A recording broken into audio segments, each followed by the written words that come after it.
Hey, how have you guys been? How has everything been? How has March been? Okay, that is like 4 questions or 3 questions or two.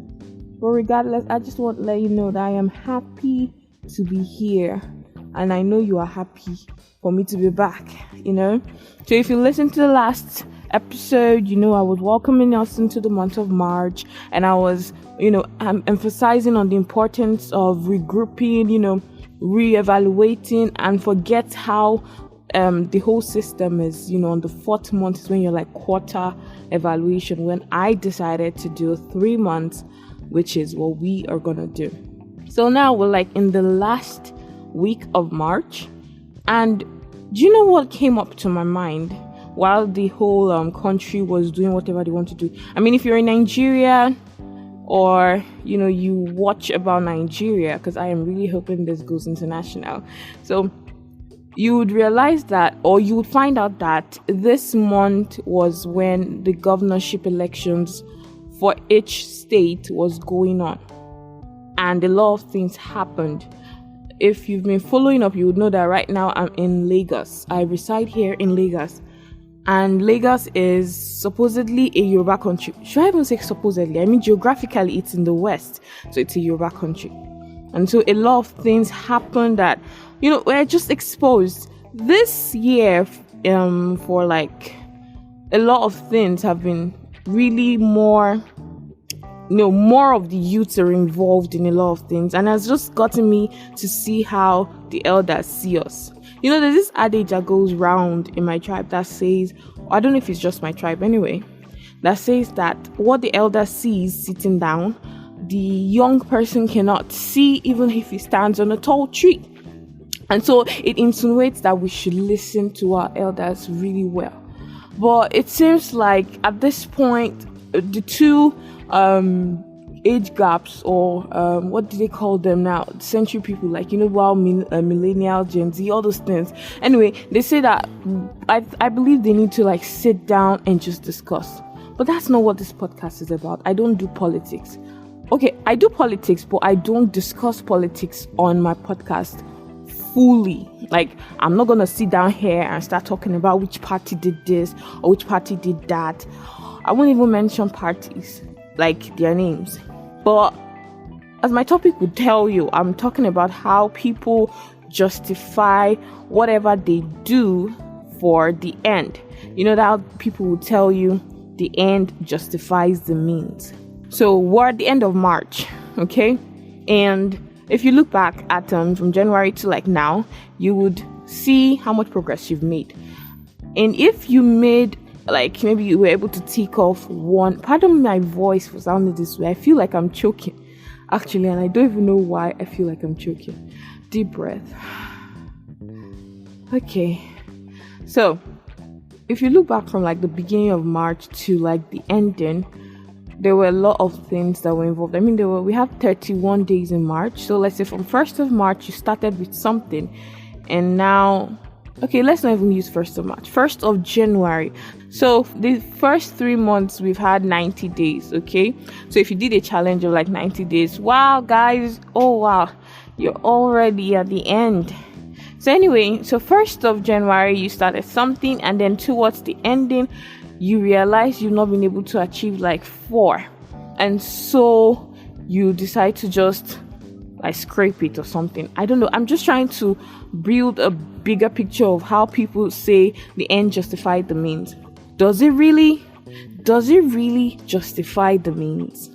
What has happened in my country has made me realize that end justified the means is what a lot of them are using to do whatever they're doing. They forget about the process. They forget about the steps taken to get to that means. And so everybody will do whatever they can to achieve what they want. Now, I don't blame, or I don't associate such whatever you're doing to, a bad or a negative light. But it's just that it becomes an excuse to people. It becomes a reason for people to be lazy, because they forget about they're like, oh, okay, if I don't if I'm, I can't be able to do this or I can't be able to do that, then when it's like close to it, I would cram everything. For example, you're going to write a professional exam in May, and you found out about it last year, September. You're like, it's not, I will get questions, I'll do this, and I'll do whatever it takes to, pass that exam. Forgetting about the fact that you have September, October, November, December, January, February, March, April, in the space before you actually get to that month. I am not condemning that phrase. I just feel like a lot of people have taken it for granted.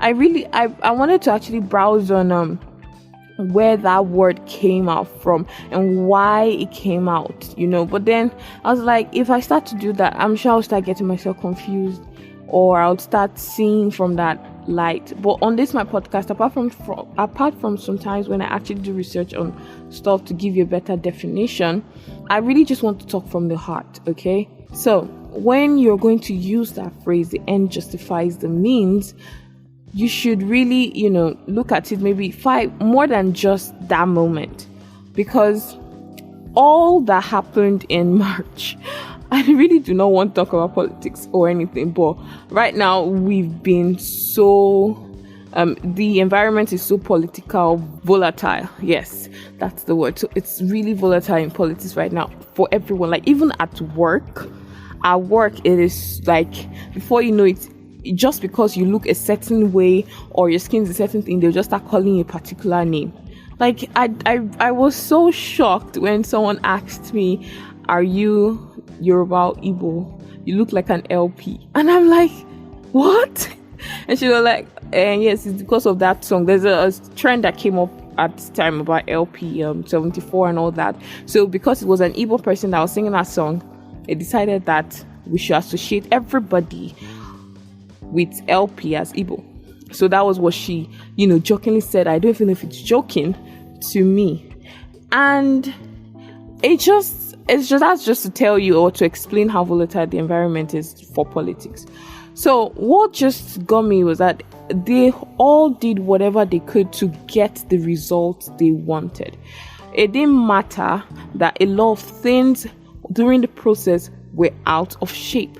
Now, the people that are defending my workplace that, this and this happened. I mean, yes, you got your result, but are you really going to just turn your back on the fact that you did this, you did that? I really do not want to mention what did, because it's just, or I can mention it anyway. The violence that showed, the fact that some people's properties were destroyed. Are you really saying it justifies the fact that you won the election, so to say, justifies all the attacks made, all the verbal abuse, all the emotional, psychological trauma you caused people? And you will be amazed at how they defend their means to get their end, And so apart from politics, I mean, generally in life, we go through a lot of things, or you see people go through things, and then when you ask them, how was it? How was the journey getting there? I feel like that is a very good interview question when we're doing things. I would go to someone and ask them, how was the journey getting to this point? Because a lot of people forget that the story is in the journey, the story is in the process. Currently, someone is trying to get his mandate back. When he does get his mandate back, there is going to be a joy in the fact that his process made sense. That's just it. If we just rush to do everything, forgetting how we got there, when we're finally asked to defend where we're there, we're going to make very terrible mistakes. You're going to misstep. So whatever you're going through in life and you feel like you should hurry to get it, to get what you want, and in your mind you're all about the end justifies the means, please, it doesn't always do that. You know why I'm saying it doesn't always? I would have said it never does, but I don't want anybody to come at me. To me, the end doesn't really justify the means, because people that use that phrase are always selfish. Yeah, that's the truth. They are never actually thinking about 80% of others. They're always thinking about themselves, or maybe extra 10 people that just come across that will even helped or assisted them in achieving that goal. That's what they think about. So it's just painful that you wake up in the morning and you know how I tell people that just because you're doing your own thing does not mean your own thing isn't going to affect or isn't going to be influenced by other people in the society or your environment. So that's how it is. You're making certain decisions and forgetting or neglecting how to get there, you do it.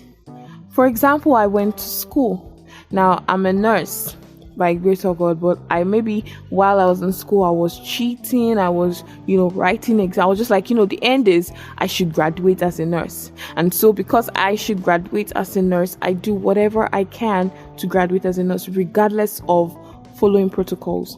Now, some people would argue that, you're following protocols, are you not writing exams and stuff? But when I finally come out and practice as a nurse, there are some things that are going to be tried of me.